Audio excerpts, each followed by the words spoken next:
विद्यार्थियों, हम भारतीय संविधान की प्रस्तावना का अध्ययन कर रहे थे, जिसमें हम भारत के संविधान की प्रस्तावना की प्रारंभिक पृष्ठभूमि एवं इसकी मुख्य विशेषताओं का अध्ययन कर रहे थे। प्रस्तावना की मुख्य विशेषताओं में हमने देखा कि भारतीय संविधान का जो स्रोत है वो जनता है और इसमें शासन के ध्येयों की घोषणा की गई है। तीसरी जो बात प्रमुख आती है वो है यह है संपूर्ण प्रभुत्व संपन्न। प्रस्तावना में इस विषय पर बल दिया गया है कि संविधान का महत्वपूर्ण उद्देश्य भारत को एक संपूर्ण प्रभुत्व राज्य बनाना है। संपूर्ण प्रभुत्व संपन्न या सार्वभौम शब्द का प्रयोग किया जाना इस बात का द्योतक है कि भारत के आंतरिक तथा वैदेशिक मामलों में भारत सरकार सार्वभौम और स्वतंत्र है। विधि की दृष्टि से भारत के ऊपर न तो किसी आंतरिक शक्ति का प्रतिबंध है और न ही किसी बाहरी शक्ति का। भारतीय स्वाधीनता अधिनियम के पारित हो जाने से भारत पर ब्रिटिश शासन का नियंत्रण समाप्त हो गया है और भारतीय संविधान बाहर की किसी भी सत्ता द्वारा थोपा नहीं जा रहा है। चौथी जो विशेषता प्रस्तावना की आती है वह है लोकतंत्रात्मक संविधान। संविधान की प्रस्तावना में भारत को एक लोकतांत्रिक राज्य घोषित किया गया है। देश में जनता के द्वारा राजशक्ति का प्रयोग किया जाएगा। राजशक्ति पर किसी एक वर्ग विशेष का एकाधिकार नहीं होगा और शासन का संचालन बहुमत के सिद्धांत के आधार पर होगा। उन्हीं कानूनों को लागू किया जाएगा जिन्हें जनता का समर्थन प्राप्त होगा। राज्य में कोई विशेषाधिकार प्राप्त वर्ग नहीं होगा और राज्य की सीमा में निवास करने वाले समस्त स्त्री पुरुषों को समानता प्राप्त होगी। भारत का ऐसा लोकतंत्र होगा जिसमें अल्पसंख्यकों को सुरक्षा प्राप्त होगी और सामाजिक आर्थिक शक्ति का समता युक्त वितरण होगा ताकि किसी वर्ग विशेष का शोषण न हो। भारतीय संविधान के प्रस्तावना में प्रयुक्त कतिपय शब्द जैसे न्याय, स्वतंत्रता, समता, व्यक्ति की गरिमा, राष्ट्र की एकता, बंधुता आदि महत्वपूर्ण हैं और ये प्रकट करते हैं कि यह देश न केवल राजनीतिक लोकतंत्र होगा अपितु सामाजिक और आर्थिक लोकतंत्र भी होगा। पांचवा है गणराज्य। प्रस्तावना में गणतंत्र शब्द का उपयोग इस विषय पर प्रभाव डालता है कि दो प्रकार की लोकतंत्रीय व्यवस्थाओं वंशानुगत लोकतंत्र तथा लोकतंत्रीय गणतंत्र में से भारतीय संविधान के अंतर्गत लोकतंत्रीय गणतंत्र को अपनाया गया है। वंशानुगत लोकतंत्र के अंतर्गत राष्ट्र का अध्यक्ष किसी विशिष्ट वंश का होता है जो अपना पद वंशानुगत सिद्धांत के आधार पर प्राप्त करता है, किंतु राष्ट्राध्यक्ष के रूप में वह केवल नाम मात्र का शासक होता है। उदाहरणार्थ इंग्लैंड में संवैधानिक राजतंत्र या लोकतांत्रिक राजतंत्र है क्योंकि वहाँ के राष्ट्राध्यक्ष को अपना पद वंशानुगत रूप से प्राप्त होता है। लोकतंत्रीय गणतंत्र में राष्ट्राध्यक्ष का निर्वाचन जनता द्वारा प्रत्यक्ष या अप्रत्यक्ष रूप से किया जाता है, अर्थात गणतांत्रिक राज्य में राष्ट्राध्यक्ष को अपना पद जनता द्वारा निर्वाचन के फलस्वरूप प्राप्त होता है। भारतीय संविधान में यह प्रस्तावना इंगित करती है कि भारत में राज्य का मुखिया कोई वंशानुगत राजा नहीं अपितु निर्वाचित राष्ट्रपति होगा और राष्ट्रपति का पद पर कोई भी नागरिक पहुंच सकेगा। भारतीय गणराज्य में सर्वोच्च शक्ति सार्वभौम वयस्क मताधिकार से संपन्न जन समुदाय में निहित होगी। छठा बिंदु है न्याय। हमारे संविधान की प्रस्तावना में न्याय का उल्लेख का विशिष्ट महत्व है। संविधान निर्माता इस बात से भली भांति परिचित थे कि सच्चे लोकतंत्र की स्थापना में स्वतंत्रता और समानता के अतिरिक्त न्याय अनिवार्य है।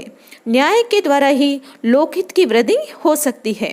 सामाजिक, आर्थिक और राजनीतिक न्याय की स्थापना में प्रयास करना राज्य का परम पवित्र कर्तव्य माना गया है।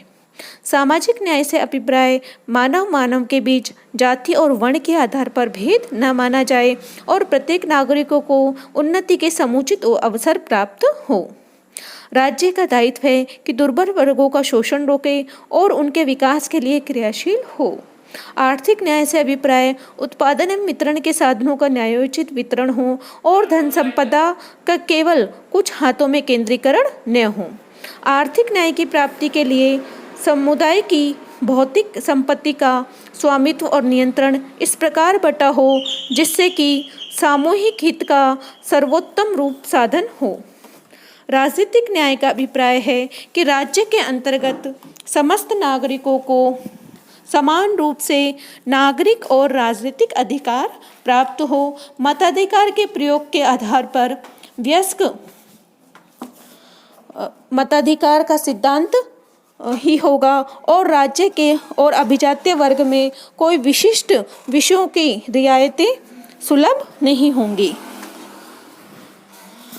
इस प्रकार प्रस्तावना में उपबंधित न्याय के विचार से लोक कल्याणकारी राज्य का विचार दृष्टिगोचर होता है और नागरिकों को जीवन के अन्य क्षेत्रों में न्याय का आश्वासन दिया गया है। 7वां है स्वतंत्रता। प्रस्तावना में इस बात पर जोर दिया गया है कि राज्य समस्त नागरिकों को स्वतंत्रता प्रदान करेगा। यह स्वतंत्रता से तात्पर्य नागरिक स्वतंत्रता और राजनीतिक स्वतंत्रता से है। विचार, अभिव्यक्ति, भाषण, संघ, संपत्ति आदि नागरिक स्वतंत्रताएं हैं। मतदान में भाग लेना, प्रतिनिधियों को चुनना, निर्वाचन में खड़ा होना, सार्वजनिक पद पर नियुक्ति का अधिकार, सरकारी नीतियों की आलोचना करने का अधिकार आदि स्वतंत्रताएं हैं। प्रस्तावना में भारतीय नागरिकों के व्यक्तित्व के विकास हेतु स्वतंत्रता का आश्वासन दिया गया है। 8वां है धर्मनिरपेक्षता। धर्मनिरपेक्ष राज्य किसी भी धर्म विशेष को प्रोत्साहन नहीं देता और वे किसी धर्म के साथ कठोरता का व्यवहार नहीं करता। धर्मनिरपेक्ष राज्य के अंतर्गत धर्म को नितांत व्यक्तिगत वस्तु समझा जाता है। संविधान की प्रस्तावना में धर्म और उपासना की पूर्ण स्वतंत्रता प्रदान करके धार्मिक अल्पसंख्यकों को कारगर संरक्षण प्रदान किया गया है। और विद्यार्थियों, जैसा कि मैंने पूर्व में भी बताया था कि समाजवादी और धर्मनिरपेक्ष 2 शब्द ऐसे हैं जो हमारे संविधान की 42वें संशोधन के द्वारा प्रस्तावना में जोड़े गए थे। तो हमारा ध्येय जो है वो भारत को धर्मनिरपेक्ष राज्य बनाना है। प्रस्तावना में इसे जोड़कर इसे इंगित किया गया है। 9वां है समता। समता से अभिप्राय है अपने व्यक्तित्व के समुचित विकास के लिए प्रत्येक मनुष्य को समान अवसर उपलब्ध होने चाहिए। धन, जाति, वंश के आधार पर मनुष्य में अंतर नहीं होना चाहिए। सभी नागरिकों को देश के शासन में समान भाग मिलना चाहिए। लिंग, नस्ल अथवा संपत्ति के आधार पर राजनीतिक अधिकारों का निषेध नहीं होना चाहिए। समान योग्यता और समान श्रम के लिए वेतन भी समान होना चाहिए। एक मनुष्य दूसरे मनुष्य अथवा एक वर्ग को दूसरे वर्ग का आर्थिक शोषण करने का अधिकार प्राप्त नहीं होना चाहिए। हमारे संविधान की प्रस्तावना में नागरिकों को स्थान और अवसर की समता प्रदान की गई है जो अत्यंत विस्तृत है। और 10वां और अंतिम हमारा जो बिंदु है वो है राष्ट्रीय एकता। प्रस्तावना में राष्ट्रीय एकता पर बल दिया गया है। भाषा आदि की विविधता होते हुए भी भारत एक राष्ट्र है। इस संबंध में प्रस्तावना का महत्व इसलिए अधिक हो जाता है कि इसमें उन 2 विशेष आधारों पर बल दिया गया है जिनके माध्यम से राष्ट्रीय एकता दृढ़ होती है। सर्वप्रथम प्रस्तावना में व्यक्ति की प्रतिष्ठा तथा महत्व पर बल दिया गया है। व्यक्ति को लोकतंत्र की एक महत्वपूर्ण इकाई मानते हुए राष्ट्रीय एकता का महत्वपूर्ण आधार माना गया है। राष्ट्रीय स्वाभिमान की भावना की जागृति व्यक्ति के स्वाभिमान की भावना से संबंधित है, परंतु व्यक्ति के स्वाभिमान की भावना राज्य एवं समाज में उसके महत्व को स्वीकार करने पर निर्भर है। यदि राज्य तथा समाज में व्यक्ति को उसकी उचित प्रतिष्ठा और अधिकार प्राप्त है, यह स्वाभाविक है कि नागरिक के रूप में देश की प्रतिष्ठा भी उसकी आस्था बनी रहेगी और इसके फलस्वरूप राष्ट्रीय भावना जागृत होगी। दूसरी बात यह भी मानी जाती है कि समाज तथा राज्य द्वारा व्यक्ति के प्रतिष्ठा एवं अधिकारों की स्वीकृति राज्य तथा समाज में नागरिकों के मध्य बंधुत्व या स्नेह की भावना प्रज्वलित करेगी, जिससे राष्ट्रीय एकता में वृद्धि होगी। इस प्रकार प्रस्तावना में इन 2 आधारों पर संविधान निर्माताओं ने राष्ट्रीय एकता को दृढ़ बनाने का आश्वासन दिया है। तो हम इस प्रकार हम देखते हैं प्रस्तावना में भारतीय संविधान की मूलभूत आदर्शों और मूल्यों का जो समावेश किया गया है, उसके एक एक शब्द का गहराई लिए हुए हैं, जिसमें भारतीय संविधान का पूरा निचोड़ आ गया है। और भारतीय संविधान के जनकों ने नव निर्माण की भूमिका में एक एक सुव्यवस्थित समाज की इसके माध्यम से कल्पना की है। यह बड़े सौभाग्य की बात है कि हमारे संविधान निर्माता भी उन्हीं श्रेष्ठ आदर्शों के समर्थक रहे जिनके द्वारा व्यक्ति की प्रतिष्ठा को अक्षुण्ण रखते हुए भी सामाजिक उत्थान और सामाजिक न्याय की स्थापना होती है। तो इस प्रकार भारतीय संविधान की सफलता का मुख्य कारण उसकी प्रस्तावना का व्यापक परिप्रेक्ष्य, उदारवादी दर्शन तथा लचीला स्वरूप है। आज हमने इस तरह से प्रस्तावना के जो मूलभूत अर्थ को और उसकी विशेषताओं के अध्ययन किया। आज तो इस प्रकार इस वीडियो में आज हम इतना ही अध्ययन करेंगे। धन्यवाद।